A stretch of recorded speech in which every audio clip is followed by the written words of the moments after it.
नमस्कार, मैं हूं अंकुर। आप देख रहे हैं सत्य हिंदी। एक नजर अब तक की सुर्खियों पर। इलाहाबाद हाईकोर्ट में कांग्रेस सांसद राहुल गांधी की याचिका पर अब अगली सुनवाई 3 सितंबर को होगी।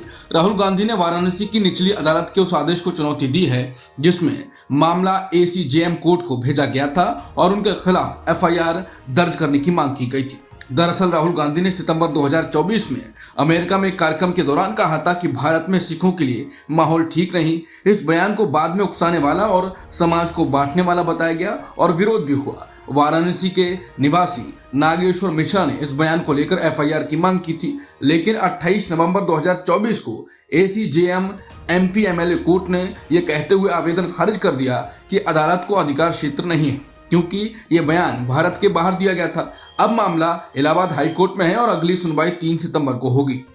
आज सुप्रीम कोर्ट में RJD और AIMIM की याचिकाओं पर सुनवाई होगी। दोनों दलों ने बिहार में होने वाले चुनाव से पहले वोटर लिस्ट की स्पेशल इंटेंसिव रिवीजन यानी SIR प्रक्रिया की आखिरी तारीख बढ़ाने की मांग की है।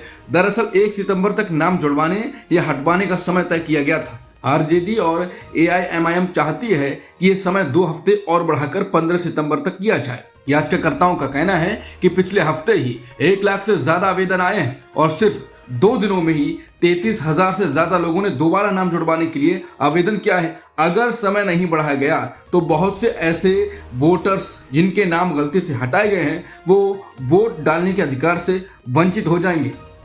प्रधानमंत्री नरेंद्र मोदी और रूस के राष्ट्रपति व्लादिमीर पुतिन की द्विपक्षीय वार्ता SCO शिखर सम्मेलन के बाद हुई। ये बातचीत ऐसे समय में हो रही है जब भारत अमेरिका संबंधों में अचानक तनाव आ गया है। वजह है भारत द्वारा रूस से कच्चा तेल खरीदना। इस दौरान पुतिन ने मोदी से कहा, रूस और भारत अंतर्राष्ट्रीय स्तर पर लगातार एक दूसरे से तालमेल कर रहे हैं। इस पर मोदी जी ने जवाब दिया, भारत और रूस ने हमेशा कठिन समय में भी साथ मिलकर आगे बढ़ने का काम किया है। यूक्रेन युद्ध पर मोदी ने कहा कि हम उम्मीद करते हैं कि दोनों पक्ष जल्द ही युद्ध खत्म करने की दिशा में कदम बढ़ाएं। इसके साथ ही मोदी ने पुतिन से कहा कि भारत की जनता दिसंबर में आपका स्वागत करने के लिए इंतजार कर रही है। भारत और रूस ने हमेशा कंधे से कंधा मिलाकर साथ दिया है। हमारी साझेदारी न सिर्फ दोनों देशों के लिए बल्कि पूरी दुनिया में शांति, स्थिरता और समृद्धि के लिए भी अहम है। PM मोदी सोमवार को चीन के तियानजिन में शंघाई सहयोग संगठन की बैठक में शामिल हुए। बैठक के बाद PM मोदी और रूसी राष्ट्रपति कई मौके पर एक साथ दिखाई दिए। SCO समिट में अपने संबोधन के बाद दोनों नेता एक ही कार में बैठकर भारत रूस की द्विपक्षीय वार्ता के मीटिंग स्थल की तरफ रवाना हुए। ये तस्वीर सोशल मीडिया पर शेयर की जा रही है और भारत रूस के रिश्तों की मजबूत तस्वीर बताई जा रही है। वहीं दोनों नेताओं के बीच 40 मिनट तक बातचीत हुई और उसके बाद PM मोदी दिल्ली के लिए रवाना हो गए।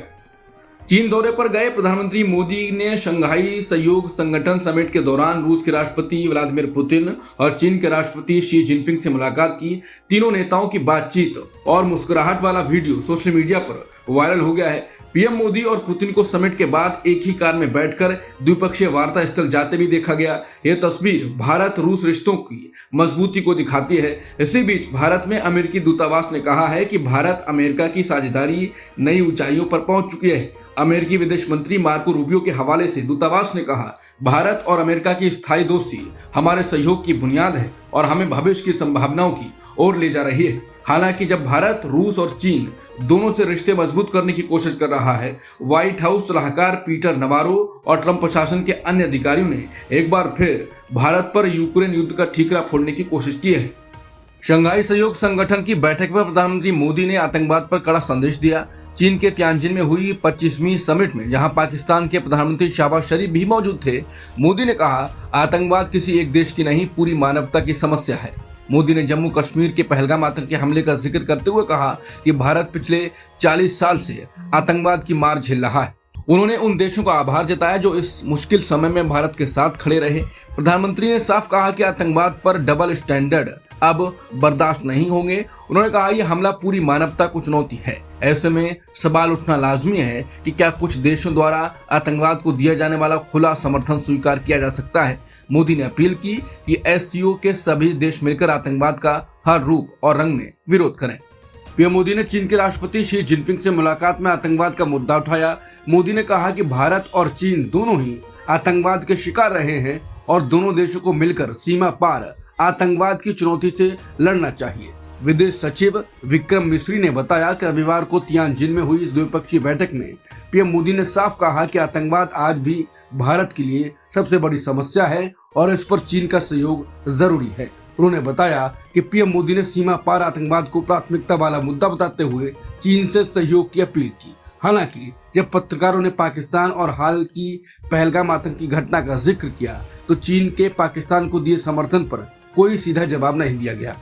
कांग्रेस नेता जयराम रमेश ने कहा है कि काफी समय से भारत चीन पर आतंकवाद को लेकर दोहरी नीति और दोहरी भाषा अपनाने का आरोप लगाता रहा है, लेकिन अब प्रधानमंत्री मोदी ने राष्ट्रपति शी जिनपिंग से कहा कि भारत और चीन दोनों ही आतंकवाद के शिकार हैं। अगर ये हाथी का ड्रैगन के सामने झुकना नहीं है तो और क्या है। इसमें भी बड़ी राष्ट्र विरोधी बात यह है कि प्रधानमंत्री मोदी ने अपनी बातचीत में चीन की पाकिस्तान के साथ ऑपरेशन सिंदूर के दौरान मिली भगत पर एक शब्द भी नहीं कहा, जबकि इसकी जानकारी खुद भारतीय सेना के बड़े अधिकारियों ने दी थी। खुद को 56 इंच का सीना बताने वाले नेता अब पूरी तरह बेनकाम हो गए हैं। उन्होंने 19 जून 2020 को चीन को क्लीन चिट देकर राष्ट्रीय हित के साथ विश्वासघात किया था और अब 31 अगस्त भी उनके तियानजिन में कायराना आत्मसमर्पण के तौर पर याद किया जाएगा। अमेरिकी राष्ट्रपति ट्रंप के व्यापार मामलों के सलाहकार पीटर नवारो ने रूस भारत तेल खरीद पर नया बयान दिया। नवारो ने कहा कि रूस से तेल खरीद का फायदा भारत का सिर्फ एक छोटा अभिजात तबका उठा रहा है। उन्होंने कहा कि रूस से तेल खरीद के जरिए मुनाफा ब्राह्मण कमा रहे हैं, जबकि इसके चलते होने वाला नुकसान पूरे देश के लोग उठा रहे हैं। उन्होंने एक बार फिर ये भी दोहराया कि ट्रंप का भारत पर 50% टैरिफ का फैसला सही है। कांग्रेस नेता पवन खेड़ा ने व्हाइट हाउस के सलाहकार पीटर नवारो की ब्राह्मण वाली टिप्पणी पर कड़ा ऐतराज जताया है। उन्होंने कहा कि अमेरिका को इस तरह की बेबुनियाद बातें नहीं करनी चाहिए। इसी मुद्दे पर टीएमसी सांसद सागरिका घोष ने कहा कि ब्राह्मण शब्द का इस्तेमाल ब्रिटेन और अमेरिका में अक्सर सामाजिक या आर्थिक अमीर तबके के लिए किया जाता है। उन्होंने याद दिलाया कि अमेरिका में भी कभी बोस्टन ब्राह्मण शब्द अमीर और प्रभावशाली तबके के लिए प्रयोग होता है। वहीं पीएम की आर्थिक सलाहकार समिति के सदस्य और अर्थशास्त्री संजीव सन्याल ने भी नवारो की टिप्पणी पर सवाल उठाए। उन्होंने कहा यह बयान दिखाता है कि अमेरिका की नीति और बौद्धिक जगत में भारत और हिंदुओं को लेकर किस तरह की पुरानी औपनिवेशिक मानसिकता अब भी असर डाल रही है। ये 19वीं सदी के उपनिवेशवादी तानों की याद दिलाता है। विपक्ष के नेता राहुल गांधी की वोटर अधिकार यात्रा का आज पटना में समापन होगा। इस मौके पर राहुल गांधी समेत तेजस्वी यादव, सीएम हेमंत सोरेन और बाकी नेता मौजूद रहेंगे। आज समापन वाली जगह पर बैनर पोस्टर लगाए गए हैं। आपको बता दें, इस यात्रा में महागठबंधन के कई बड़े नेता शामिल हुए। इन लोगों ने इस यात्रा के जरिए लोगों से जुड़कर उनके वोट के अधिकार के बारे में बताया। टीएमसी सांसद महुआ मोइत्रा ने बीजेपी पर तीखा हमला बोला। उन्होंने कहा कि मुहावरे समझने की अक्ल नहीं है और बेवजह विवाद खड़ा किया जा रहा है। दरअसल महुआ मोइत्रा पर आरोप है कि उन्होंने केंद्रीय गृह मंत्री अमित शाह को लेकर आपत्तिजनक टिप्पणी की। इस बयान को लेकर रायपुर के माना कैंप थाने में उनके खिलाफ एफआईआर दर्ज की गई। मीडिया रिपोर्ट के मुताबिक महुआ मोइत्रा ने बंगाली भाषा में कहा था कि अगर बांग्लादेशी घुसपैठ नहीं रुकी तो अमित शाह का सिर काट देना चाहिए। इस बयान ने पूरे देश में बवाल मचा दिया। महुआ मोइत्रा का कहना है कि उनका बयान मुहावरेदार था, लेकिन पुलिस और विरोधी दलों ने जानबूझकर इसे तोड़ मरोड़ कर पेश किया। केंद्रीय मंत्री नितिन गडकरी अक्सर अपने बयानों को लेकर चर्चा में रहते हैं। उन्होंने इस बार नेताओं को लेकर एक बयान दिया है। नितिन गडकरी ने कहा कि जो लोगों को सबसे अच्छा मूर्ख बना सकता है वो ही सबसे अच्छा नेता हो सकता है। नितिन गडकरी ने नागपुर में अखिल भारतीय महानुभाव परिषद में बोलते हुए ये बात कही।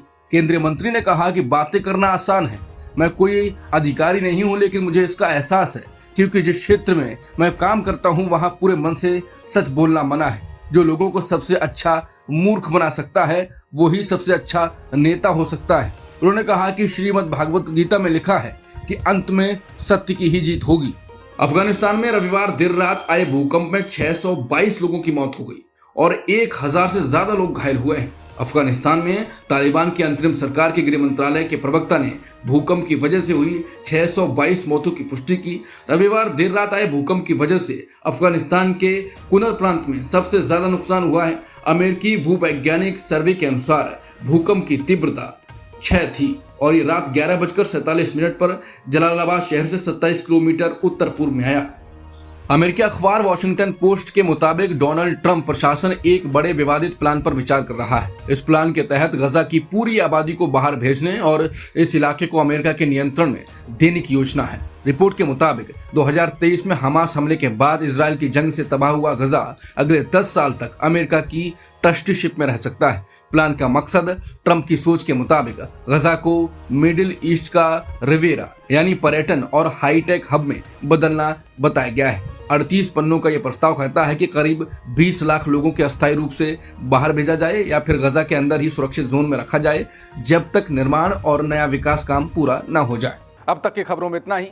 बाकी खबरों के लिए बने रहिए सत्यहिंदी.com के साथ। Copyright disclaimer under Section 107 of the Copyright Act 1976. Allowance is made for fair use for purposes such as criticism, comment, news reporting, scholarship, and research. Fair use is a use permitted by copyright statute that might otherwise be infringing.